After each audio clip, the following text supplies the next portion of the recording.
Hey guys, welcome back. So what we're looking at today is lesson 11 on both of the lines. So what we're looking at first is bugs passing in the night continued. So a different ant and ladybug are a certain distance apart, and they start walking towards each other. The graph shows the ladybug's distance from its starting point over time, and the labeled point 2.510 indicates when the ant and the ladybug pass each other. So the ant is walking 2 centimeters per second. We want to write an equation representing the relationship between the ant's distance from the ladybug's starting point and the amount of time that has passed. So what we need to figure out is what this equation is going to be. So we know they're starting in opposite directions. We know they're not starting in the exact same place, and we know that it has a slope of 2.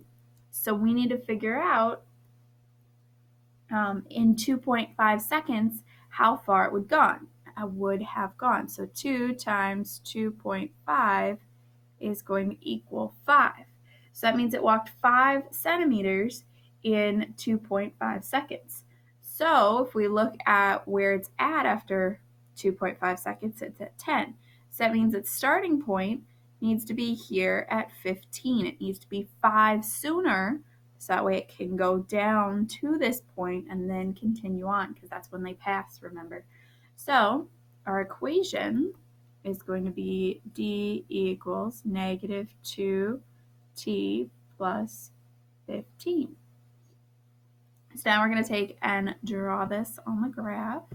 So we said that this is our starting point. So now we go down 2 and over 1. And yes, I know it seems like I'm going over more than 1, but this side is scaled by a half, so we have to be careful with that. And then down 2 and over 1, down 2 and over 1, and we just keep doing this.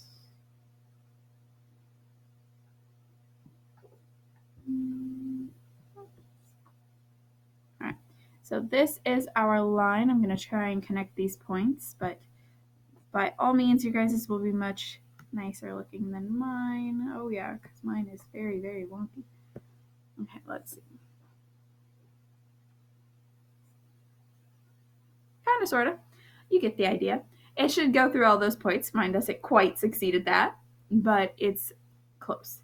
So being able to take and figure out an equation that works based on the situation is crucial. Understanding how to make these equations, especially when we're given an intersection point and we have to figure out the second equation from that point. It can be very tricky.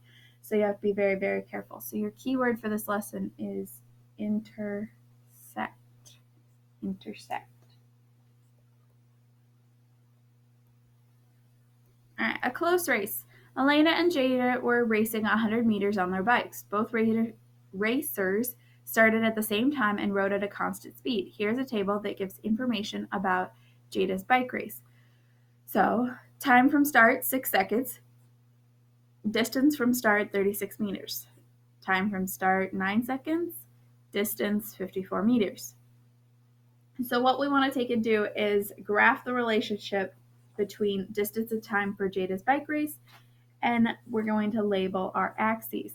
So first we need to figure out what this relationship is. So if we divide these, 36 divided by 6 gives us 6.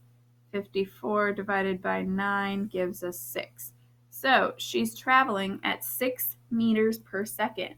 So our line that we're going to graph is d equals 6t. So I'm going to put time down here and distance up here, and then I'm going to go by 1, 2, 3, 4. This would be 6, 12, 18, 24, 30, 36, 42, 48, and 54. And 60 at the very top. So I know it's kind of hard to read, but I just went up by 6s for the y's and by 1s on the x-axis. So then to graph this, being as I made it rather simple because of how I scaled it, 1 second, 6 meters. Another 6, so we're just going up 6 and over 1 every time, and up 6 is just actually going up 1 based on our scale. So always be super mindful of what the scale is on your graph. Sometimes that affects what your slope looks like. So now we just need to connect these points, and when we would have our line, I'm not going to try to connect them because we all know how poorly that goes.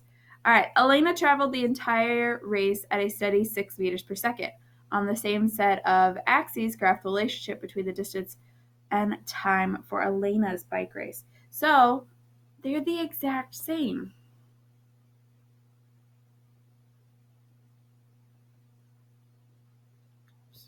They're the same line. Because they're going at the same rate. So because they're going at the same rate, they have the exact same line, which means every single point is an intersection point and is a solution to both of them. So this would be a all answers or all values of x would work for it. All right, and for 3, who won the race? So it's a tie. Tie since they are both going 6 meters per second. So because they have that same slope, that same rate, they end up with the same exact line because they're starting at the same spot. So if you guys have any questions, feel free to ask. Have a wonderful day. Bye, guys.